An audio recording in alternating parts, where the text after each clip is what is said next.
So we're going to start off with our tools, pieces of paper, or one piece of paper, colouring pencils, yellow and black if you want them, and scissors. This is the activity sheet you'll find to accompany the newsletter. Print it out or have it on screen so we can work from it. Okay, so the paper you'll probably have will be A4 size. So what you want to do is you want to turn that into a square. Do that by folding one side into the centre bit. And then when you open it up and you cut off that section, doesn't have to be neat, don't worry about that. I'm never the neatest. You want a square, and that's what you should have. Now, one side of the square wants to be yellow and one side wants to be white. So with either a pen, a highlighter, paint, if you've got time, or a pencil, you can colour one side in yellow. I'm going to do it nice and quick. Okey-doke. So here we have our finished coloured side of the paper, one side yellow, and we've left the other side blank. Rightio. So with this piece of paper, what you want to do is you want to fold it corner to corner. There we go. And we only need to work with half of this. So we're going to cut down that fold. Again, don't worry about being too neat. Fantastic. So we'll put one to one side and we'll work with this one. Again, yellow on one side, white on the other. The first thing you want to do is to hold your piece so it's the white side up, and you want it like a pyramid with the top of the pyramid pointing away from you. Fold that in half. There we go. And open it out again. So now you want to fold the corner up to the top of the triangle and squash that into place. Do the same with the other side. Corner up to the top of the triangle and cross that. And what we want to do then is we want to take the top bits and fold them down halfway, but slightly at a diagonal angle. So not straight down, but slightly out. And then push that crease into place. And the same with the other side. And there we go. Okie doke. And this bit in the middle is going to be the body, and these are going to be the wings. So this is what you should be seeing at the moment. And if you turned it over, the back would look like that. Okay, so the next step is then creating the head.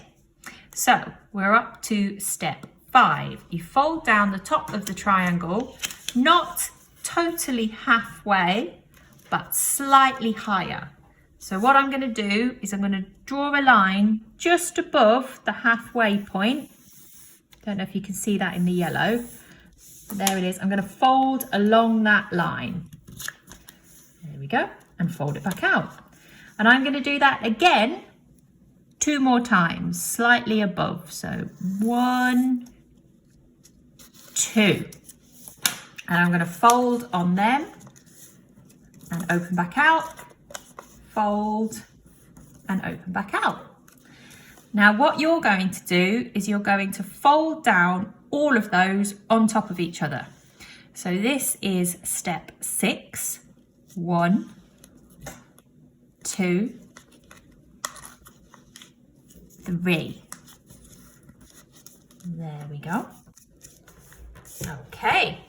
Now step 7 is you want to fold in the sides, these 2 bits here. So we're going to fold it over, or turn it over, and fold them in like so. You want to go past that centre line with each side. Okie doke. So there we go, and we'll crease that in. Make sure both sides are creased down, and then flip your bee back over. And you'll notice you have the head of the bee, the wings, and the body. This bee's head is very big, so I'm going to turn it back over again and fold them in a little bit further You can make this adjustment as well if you find that you haven't folded it in enough. And we'll turn it back over. There we go. There's our bee. Looks a bit more with a smaller head. Okie doke. Now at this point, you'll notice the wings are very sharp. Not quite like a bee's wing. So we're going to just fold them in slightly just to curve them round a bit. So again, flip your bee over. So this is step 8. And you fold the wing in, just the tips. There we go. And then fold your bee round again. And there is your bee. Wings, head and body. At this point, this is where the colouring pencils come back in. And of course, if you want to make more of an impact, you can use markers. And I'm going to give mine some eyes. Not anatomically correct, of course, but keeps our bee looking happy. So we'll colour in the head.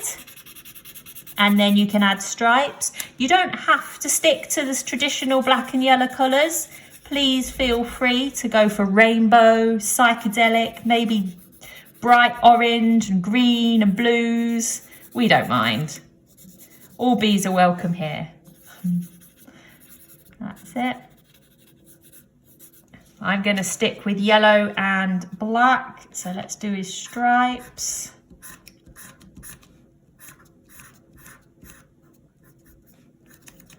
And of course, if you are into your bees, maybe you can colour coordinate the stripes to the different types of bumblebee.